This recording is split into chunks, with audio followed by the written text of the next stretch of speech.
Hello students, मैं कपिल कुमार शर्मा एक बार फिर आप लोगों के सामने एक नई वीडियो लेकर आया हूं। और आज की वीडियो भी मेरी इंडियन कॉन्स्टिट्यूशन अर्थात भारतीय संविधान से जुड़ी हुई होगी। भारतीय संविधान की जो मेरी वीडियो की सीरीज चल रही है, उसी कड़ी में आज का मेरा जो टॉपिक होगा वो होगा द एपेक्स कोर्ट। भारत के एपेक्स कोर्ट के रूप में हम किस कोर्ट को जानते हैं। बड़ा टॉपिक होने वाला है, महत्वपूर्ण टॉपिक है, और मैं उम्मीद करता हूँ कि आने वाली या आगामी प्रतियोगी परीक्षाओं में इस एपेक्स कोर्ट से संबंधित कई क्वेश्चन पूछे जा सकते हैं। अपनी इस वीडियो सीरीज़ में और आज की वीडियो में मैं कोशिश करूँगा कि एपेक्स कोर्ट के बारे में संभव से संभव सभी क्वेश्चन आप लोगों के साथ साझा कर दिए जाएं। तो चलिए आज की वीडियो स्टार्ट करते हैं, और आज की वीडियो है द एपेक्स कोर्ट। भारत में यदि हम एपेक्स कोर्ट के बारे में बात करें तो भारत की जो एपेक्स कोर्ट है उसे हम लोग कहते हैं सुप्रीम कोर्ट। भारत की जो सुप्रीम कोर्ट है उसे हम भारत का एपेक्स कोर्ट कहते हैं। साधारण रूप से कुछ छात्रों को इसके विषय में जानकारी होगी और कुछ छात्रों को इस विषय में जानकारी नहीं हो सकती है, तो वो उम्मीद करता हूँ कि मैंने बताया है तो उनको पता लग गया होगा। आगे बढ़ते हैं, इस सुप्रीम कोर्ट के बारे में थोड़ा सा इंट्रोडक्शन पढ़ लेते हैं। सुप्रीम कोर्ट के बारे में आज के समय में या वर्तमान समय में आपको भारत में जो सुप्रीम कोर्ट दिखाई देता है, यहाँ हम लिख सकते हैं वर्तमान समय में जो सुप्रीम कोर्ट है वो भारत में कब से कार्य कर रहा है। आज के समय में जो सुप्रीम कोर्ट आपको दिखाई देता है भारत में, इसका या इसकी स्थापना कब की गई, तो आंसर बहुत ही आसान है। वर्तमान सुप्रीम कोर्ट भारत में 28 जनवरी 1950 को अस्तित्व में आया। अगर हम 1950 से पहले की तरफ चलें कि सुप्रीम कोर्ट का जिक्र भारत में कब किया गया था या पहली बार इसका जिक्र कब किया गया है, तो अगर हम दूसरे पॉइंट को थोड़ा ध्यान में देख रखें तो दूसरा पॉइंट हमें क्या कहता है। दूसरा पॉइंट कहता है कि 1773 में एक रेगुलेटिंग एक्ट आया था। एक रेगुलेटिंग एक्ट आया था। उस एक्ट में इस सुप्रीम कोर्ट का जिक्र किया गया था 1773 में, और एक वर्ष बाद ही लगभग 1774 में भारत में पहला सुप्रीम कोर्ट स्थापित किया गया। ब्रिटिश शासन में हम लोग कह सकते हैं कि अंग्रेजी शासन में 1774 में भारत का पहला सुप्रीम कोर्ट स्थापित किया गया। किस जगह स्थापित किया गया, इस विषय में भी हम लोग कुछ बात कर लेते हैं। पहली बार इसे कलकत्ता में स्थापित किया गया। आगे बढ़ते हैं, कुछ और महत्वपूर्ण टॉपिक की तरफ सुप्रीम कोर्ट से संबंधित हो सकते हैं, स्टार बनाकर बात करते हैं। भारत में एक 1935 में भारत रेगुलेटिंग एक्ट अर्थात भारत शासन अधिनियम 1935, भारत शासन अधिनियम, भारतीय शासन अधिनियम 1935 में एक कोर्ट का जिक्र किया गया है, एक अदालत का जिक्र किया गया है जिसे संघीय न्यायालय कहा गया, जिसे संघीय न्यायालय कहा गया। या हम लोग कह सकते हैं कि भारत शासन अधिनियम 1935 में संघीय न्यायालय का प्रावधान है। 1935 में इसका प्रावधान किया गया, लेकिन इसको स्थापित किया गया लगभग 1937 में। और 1937 में भारत में जब पहली बार भारत शासन अधिनियम के अंतर्गत संघीय न्यायालय स्थापित किया गया, तो उस समय इस कोर्ट के अर्थात संघीय न्यायालय के जो प्रथम मुख्य न्यायाधीश बने, उनका नाम था मॉरिस ग्वायर। उनका नाम था मॉरिस ग्वायर। इनको हम लोग कह सकते हैं कि 1937 में जो पहली बार संघीय न्यायालय स्थापित की गई, उसके प्रथम मुख्य न्यायाधीश जो थे वो थे मॉरिस ग्वायर। आगे बढ़ते हैं, थोड़ी और बात करते हैं इस संबंध में। अच्छा, ये जो हम लोग संघीय न्यायालय की बात कर रहे हैं, ये संघीय न्यायालय 1937 में स्थापित हुआ और लगभग तब तक काम करता रहा जब तक वर्तमान का जो सुप्रीम कोर्ट है वो अस्तित्व में नहीं आया। जैसा कि मैंने बताया आपको, 28 जनवरी 1950, 28 जनवरी 1950 अर्थात 27 जनवरी 1950 तक और 1937 से लेकर 27 जनवरी 1950 तक भारत में संघीय न्यायालय कार्य करता रहा, जबकि 28 जनवरी 1950 से आज का जो सुप्रीम कोर्ट है वो काम कर रहा है। पहले जो मुख्य न्यायाधीश थे संघीय न्यायालय में, जिनका नाम था मॉरिस ग्वेर, उसके बाद भी और मुख्य न्यायाधीश बने। इसी कड़ी में एक व्यक्ति थे जिनका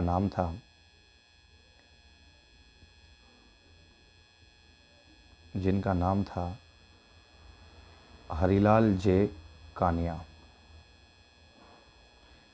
हरिलाल जे कानिया ये ऐसे व्यक्ति थे जो संघीय न्यायालय है, जिसकी स्थापना हम लोगों ने 1937 में की थी। हरिलाल जे कानिया संघीय न्यायालय के चौथे मुख्य न्यायाधीश थे।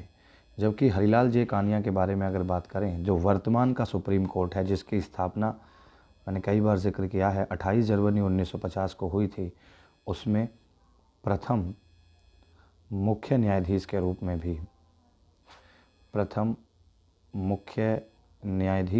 में भी हरिलाल जे कानिया को नियुक्त किया गया। आगे बढ़ते हैं।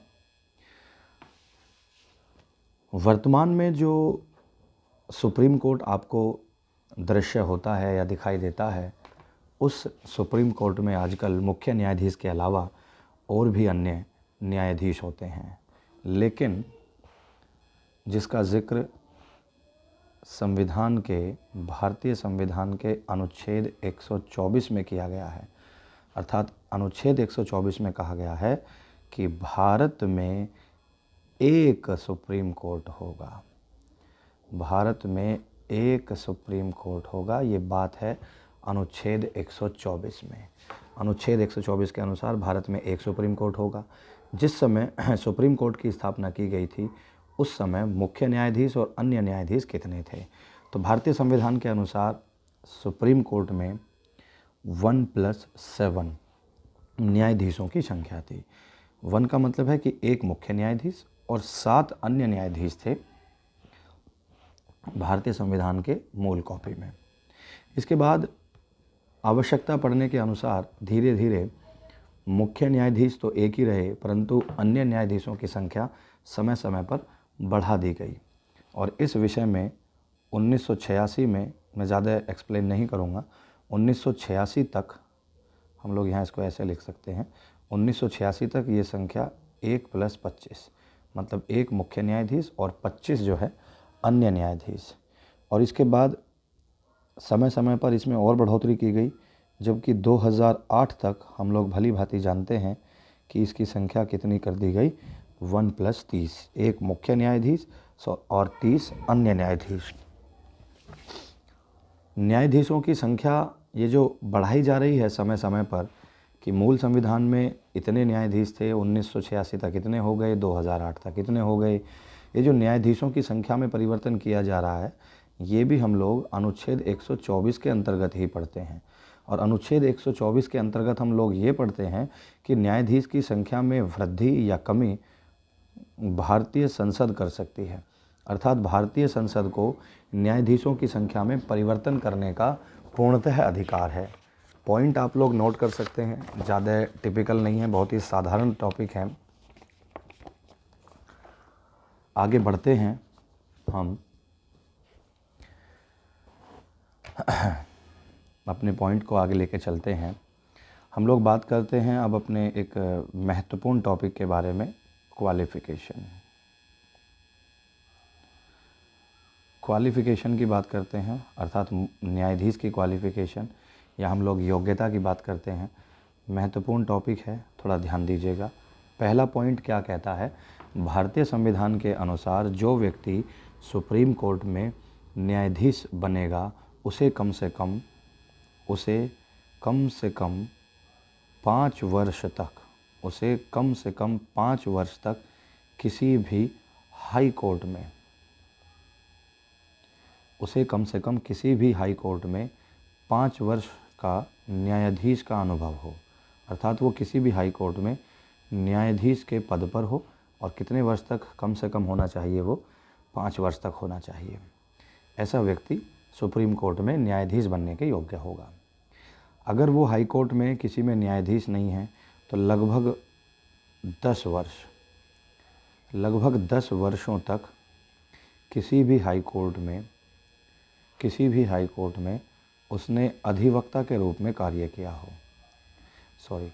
किसी भी हाई कोर्ट में अधिवक्ता के रूप में, एडवोकेट के रूप में उसने कार्य किया हो। और नंबर तीसरी बात हम लोग करते हैं कि तीसरा ये है कि यदि उपरोक्त दोनों अनुभव उसके पास नहीं है तो तीसरा ऐसा कौन व्यक्ति सुप्रीम कोर्ट में न्यायाधीश बन सकता है जो राष्ट्रपति की नज़र में कानून का ज्ञाता हो, कानून का जानकार हो, या हम लोग कह सकते हैं कानून का ज्ञाता हो। ऐसे व्यक्ति को भी सुप्रीम कोर्ट में न्यायाधीश बनाया जा सकता है। परंतु ये तीसरे पॉइंट के अनुसार आज तक सुप्रीम कोर्ट में कोई भी व्यक्ति न्यायाधीश नहीं बना है। उपरोक्त 2 कारणों की वजह से 5 वर्ष तक हाई कोर्ट में न्यायाधीश और 10 वर्षों तक अधिवक्ता के रूप में अधिवक्ता है, तो उन्हें सुप्रीम कोर्ट में न्यायाधीश बनाया गया। हम लोग बात करते हैं, अभी जो 3 पॉइंट मैंने आप सब लोगों के साथ शेयर किए हैं, तो हम लोग जानते हैं, इसको स्टार बनाकर पढ़ते हैं कि लगभग 1950 से लेकर जब तक ये सुप्रीम कोर्ट अस्तित्व में आई, 1950 से लेकर और लगभग 2018 तक थोड़ा ध्यान दीजिएगा, 1950 से लेकर लगभग 2018 तक जितने भी व्यक्ति सुप्रीम कोर्ट में न्यायाधीश बने हैं, अधिकांश जो न्यायाधीश सुप्रीम कोर्ट में बने हैं, ये सभी व्यक्ति पहले किसी न किसी हाई कोर्ट में न्यायाधीश थे। अधिकांश सुप्रीम कोर्ट में जो न्यायाधीश बने हैं वो व्यक्ति अधिकांश किसी न किसी हाई कोर्ट में न्यायाधीश थे। अच्छा, ऐसे 8 व्यक्तियों का भी जिक्र किया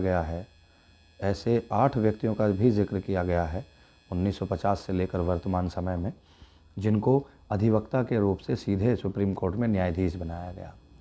और ऐसे लगभग 8 व्यक्ति अधिवक्ता से सुप्रीम कोर्ट में न्यायाधीश बनेंगे। इसमें हम लोग सबसे पहले बात करते हैं मिस्टर सीकरी साहब की। मिस्टर सीकरी साहब ये पहले किसी हाई कोर्ट में अधिवक्ता थे और उन्हें सीधा सुप्रीम कोर्ट में न्यायाधीश के पद पर नियुक्त किया गया। और एक महिला जिन्हें हम लोग इंदु मल्होत्रा भी एक ऐसी एकमात्र महिला थी जो अधिवक्ता से सीधे सुप्रीम कोर्ट में न्यायाधीश बनाई गई। अच्छा, तीसरा पॉइंट, जैसा कि मैंने आपको बताया कि कानून के ज्ञाता या कानून के जानकार के हिसाब से आज तक कोई भी व्यक्ति सुप्रीम कोर्ट में न्यायाधीश नहीं बनाया गया है। तो उम्मीद करता हूं कि ये पॉइंट आप लोगों को समझ में आ गए होंगे।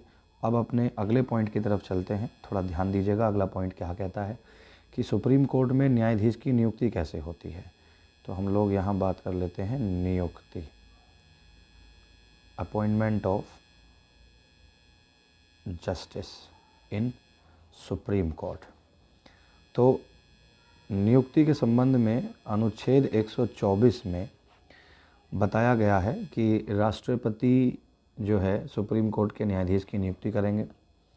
लेकिन इसके विषय में मैं आपको बताऊं कि लगभग 1950 से लेकर और लगभग 1993 तक सुप्रीम कोर्ट में न्यायाधीशों को नियुक्त करने का एक अलग ही सिस्टम था जिसमें सुप्रीम कोर्ट के न्यायाधीश को राष्ट्रपति द्वारा नियुक्त किया जाता था। इसमें जो राष्ट्रपति थे या जो राष्ट्रपति उस समय नियुक्ति करते थे, तो राष्ट्रपति सुप्रीम कोर्ट या हाई कोर्ट के न्यायाधीश से इस संबंध में सलाह ले सकते थे कि भाई किस व्यक्ति को सुप्रीम कोर्ट में न्यायाधीश बनाया जाए। और इस संबंध में जो राष्ट्रपति है वो सुप्रीम कोर्ट के जो मुख्य न्यायाधीश हैं, जिसे हम लोग CJI कहते हैं। CJI का मतलब होता है chief justice of India. Chief justice of India का मतलब है भारत के मुख्य न्यायाधीश। तो राष्ट्रपति जब भी किसी न्यायाधीश की नियुक्ति करेंगे तो उस संबंध में वो सुप्रीम कोर्ट के CJI अर्थात चीफ जस्टिस ऑफ इंडिया से परामर्श जरूर करेंगे। तो ये अनुच्छेद 124 में है, परंतु इस संबंध में सुप्रीम कोर्ट ने 4 निर्णय दिए। इस संबंध में 4 निर्णय दिए। आगे बढ़ते हैं। आगे निर्णयों से संबंधित मैं आप लोगों से इस वीडियो के अंत में एक क्वेश्चन जरूर करूंगा।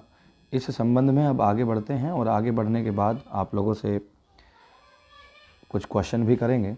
तो राष्ट्रपति जी जो न्यायाधीशों की नियुक्ति करते थे उस संबंध में लगभग 1993 में एक सिस्टम की उत्पत्ति हुई, जिस सिस्टम को क्या बोला गया, जिस सिस्टम को बोला गया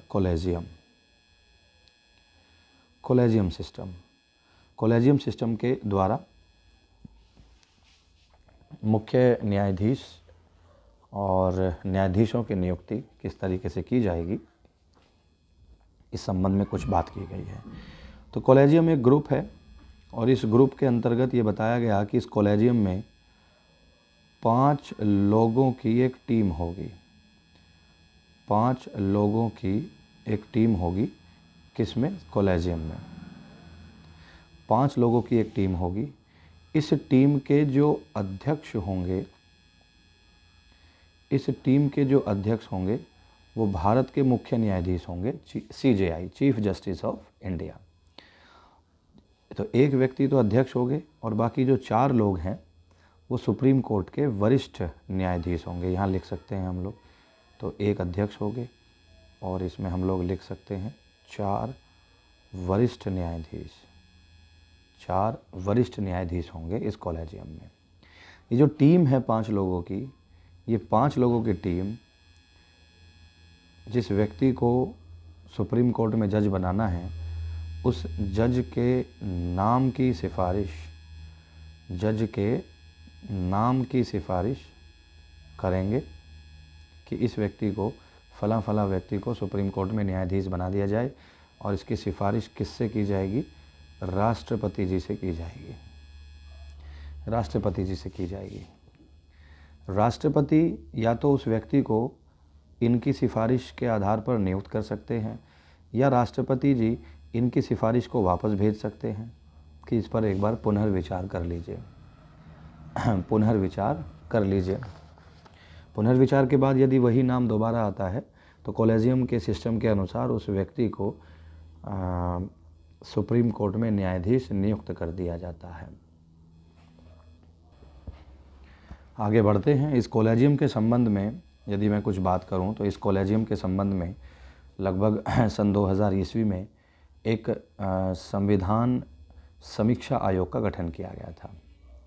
ये उस समय हमारे भारत के यशस्वी प्रधानमंत्री अटल बिहारी वाजपेयी जी थे अपने पद पर, और इन्होंने सन 2000 में एक संविधान समीक्षा आयोग का गठन किया। इस आयोग ने अपनी रिपोर्ट लगभग 2002 में दी और कहा कि कॉलेजियम के स्थान पर जिस कॉलेजियम की हम लोग बात कर रहे हैं, जिस कॉलेजियम की हम लगभग बात कर रहे हैं कि इस कॉलेजियम को हटा दिया जाए और इस कॉलेजियम के स्थान पर एक अलग से आयोग बनाया जाए जिसे क्या कहा जाए? न्यायिक नियुक्ति आयोग। क्या किया जाए? एक नया आयोग बनाया जाए जिसका नाम है न्यायिक नियुक्ति आयोग। लेकिन इनकी सिफारिशों पर ज़्यादा ध्यान नहीं दिया गया और बाद में इनकी सिफारिश ख़त्म हो गई। तब तक जो है कॉलेजियम सिस्टम ही चलता रहा। लगभग और आगे बात की जाए तो 2013 में मनमोहन सरकार ने मनमोहन सिंह जी जो प्रधानमंत्री थे, तो 2013 में 120वां संविधान संशोधन किया गया और उस अंतर्गत एक कानून बनाने की कोशिश की गई जिसे नाम दिया गया JAC। क्या था? JAC था जुडिशियरी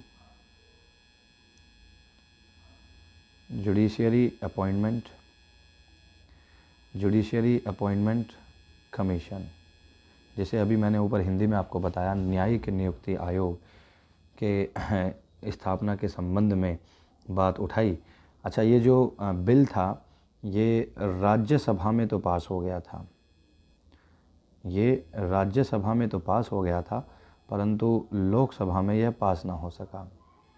चुनाव आ गए, चुनाव की वजह से ये लोकसभा में पास ना हो पाया।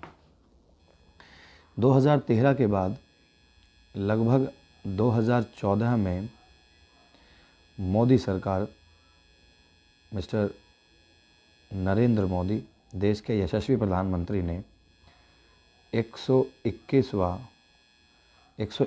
संविधान संशोधन किया और इसके द्वारा एक न्यायिक नियुक्ति आयोग के विषय में कुछ प्रतिवेदन दिए और इसमें कुछ संशोधन किए गए। क्या क्या संशोधन किए गए उसको थोड़ा सा बाद में जिक्र करते हैं। इन्होंने अपना बिल लगभग 11 अगस्त में लोकसभा में रखा, 14 अगस्त में वो राज्यसभा में पास हुआ और फिर इस बिल को 50% राज्यों के अनुमोदन के लिए भेज दिया गया। 50% राज्यों के अनुमोदन के बाद फिर इसे राष्ट्रपति जी के पास भेजा गया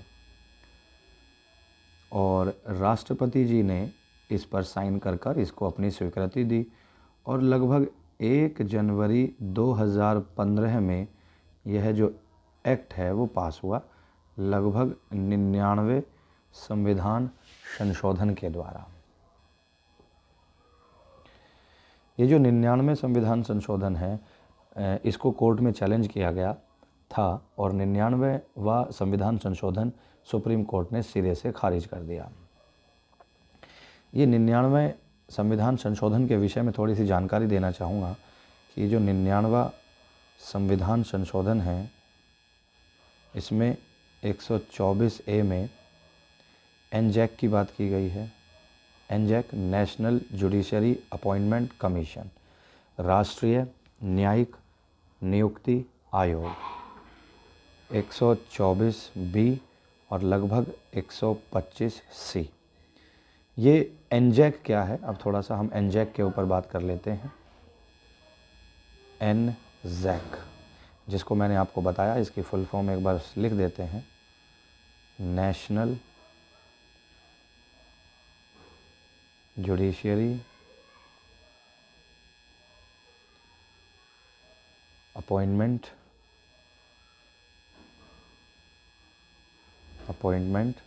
कमीशन। तो एनजैक है राष्ट्रीय न्यायिक नियुक्ति आयोग। इसके बारे में बात करते हैं। इसमें जो है कुल 6 सदस्य होते हैं। इसमें कुल कितने सदस्य होते हैं? 6 सदस्य होते हैं। इन 6 सदस्यों के बारे में कुछ बात कर लेते हैं। ये 6 सदस्य कौन कौन होते हैं? तो इसमें से जो एक सदस्य होगा वो इस एनजैक में एक सदस्य अध्यक्ष होगा और ये अध्यक्ष कौन होगा? सुप्रीम कोर्ट के मुख्य न्यायाधीश होंगे। इसमें लगभग 2 सदस्य सुप्रीम कोर्ट के वरिष्ठ न्यायाधीश होंगे। 2, एक सदस्य विधि मंत्री होगा। एक सदस्य विधि मंत्री होगा, जबकि इसमें 2 सदस्य ऐसे होंगे जो समाज में प्रभुत्व वर्ग के होंगे। समाज के प्रभुत्व वर्ग के व्यक्ति होंगे, लेकिन ये जो 2 व्यक्ति हैं ये ऐसे होंगे जिन्हें राष्ट्रपति अपनी तरफ से नियुक्त करेगा, जिन्हें राष्ट्रपति बताएगा कि ये समाज के प्रभुत्व वर्ग हैं और इन्हें इस एनजैक में शामिल किया जाए। तो ये जो है एनजैक का जिक्र किया गया है लगभग अनुच्छेद 124A में। अब अनुच्छेद ये मैं माफ़ी चाहूँगा, यहाँ 124C करेंगे हम लोग, ABC। तो 124A में किसका जिक्र किया गया है? 124A में जिक्र किया गया है एनजैक का। हम लोग अगला पॉइंट पढ़ लेते हैं कि 124 बी में किसका जिक्र किया गया है। अनुच्छेद 124 बी में 3 बातों का जिक्र किया गया है। इसमें क्या जिक्र है, थोड़ा सा इसको भी देख लेते हैं ध्यान से। 124 बी में कहा गया है कि सुप्रीम कोर्ट के जो CJI हैं, CJI मतलब मुख्य न्यायाधीश, सुप्रीम कोर्ट के मुख्य न्यायाधीश और जो अन्य न्यायाधीश हैं उनकी नियुक्ति कैसे की जाएगी, इस संबंध में बात की गई है 124 बी में। जबकि 124 बी में दूसरे पार्ट पर क्या बात की गई है, हाई कोर्ट के मुख्य न्यायाधीश चीफ जस्टिस और जो अन्य जो जज हैं उनकी नियुक्ति के संबंध में बात की गई है। और तीसरे में हाई कोर्ट के जो जज हैं, हाई कोर्ट के जज के ट्रांसफ़र के बारे में बात भी की गई है। एक हाई कोर्ट से दूसरे हाई कोर्ट में किसी जज का ट्रांसफ़र कैसे किया जाएगा, ये बात भी किस में की गई है, 124 बी में। आगे बढ़ते हैं। 124 सी में, अनुच्छेद 124 सी में क्या बात की गई है, तो अनुच्छेद 124 सी में क्या कहा गया है कि ये जो एनजैक है, नेशनल जुडिशरी अपॉइंटमेंट कमीशन, ये कैसे काम करेगा, इसके काम करने का क्या तरीका होगा, ये कैसे काम करेगा और एनजैक के नियम क्या होंगे, अर्थात उसके नियम बनाने का जो अधिकार है वो किसके पास होगा, वो संसद के पास होगा। ये बात बताई गई है 124 सी में कि एनजैक काम कैसे करेगा, उसके नियम क्या क्या होंगे, वो क्या क्या काम कर सकता है, ये सब अधिकार किसको दे दिए गए, संसद को दे दिए गए 124 सी के अंतर्गत। और 124 सी में क्या बताया गया है कि इसके तहत संसद ने एक अधिनियम बनाया। 124 सी के अंतर्गत एक अधिनियम बनाया गया जिसे बताया गया एनजैक एक्ट 2015, जो कब से लागू हुआ, जो लगभग अप्रैल 2015 से लागू हुआ। अप्रैल 2015 में जो ये अधिनियम बनाया गया था, इस विधेयक को सुप्रीम कोर्ट में चैलेंज किया गया और लगभग 16 अक्टूबर 2015 को 99 संविधान संशोधन को सिरे से खारिज कर दिया गया, जिसके बारे में मैंने अभी आपको ऊपर जिक्र किया है कि मोदी सरकार ने ये बिल जो है पास करा लिया था, लेकिन इसको कोर्ट में चैलेंज किया गया। और कोर्ट में चैलेंज क्यों किया गया, पहले तो हमने वो 124 ABC के बारे में पूरा बताया आपको, लेकिन अंत में जब ये लागू हुआ अप्रैल 2015 में, इसको कोर्ट में चैलेंज किया गया और लगभग 16 अक्टूबर 2015 को 99 संविधान संशोधन को ख़त्म कर दिया गया। उसके बाद इस बात का भी जिक्र किया गया है कि अब जजों की नियुक्ति कैसे की जाएगी, इसके बारे में एक नया तौर तरीका निकाला गया। और वो तौर तरीका कौन सा था, MOP का। वो तौर तरीका कौन सा था, MOP का। MOP, ये MOP क्या है, थोड़ा सा देख लेंगे। MOP है memorandum of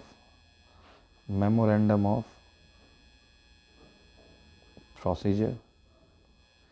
memorandum of procedure ये भी एक प्रकार का डॉक्यूमेंट है और इसमें सुप्रीम कोर्ट और संसद ने जज के नियुक्ति के लिए एक जो नियम कानून है वो बनाए हैं, कौन कौन सा प्रोसीजर है कि जज की नियुक्ति कैसे की जाएगी।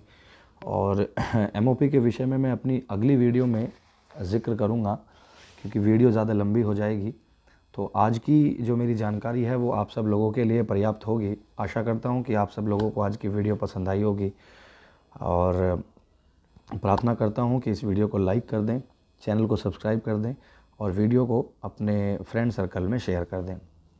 अगली वीडियो को प्राप्त जब आप करेंगे या उसको देखेंगे तो उससे पहले ये वाला भाग आप ज़रूर देखिएगा, क्योंकि सुप्रीम कोर्ट के संबंध में जो महत्वपूर्ण बातें मैं आप सब लोगों के साथ साझा कर रहा हूँ, आशा करता हूँ कि वो आप लोगों के लिए उपयोगी साबित होगी। धन्यवाद।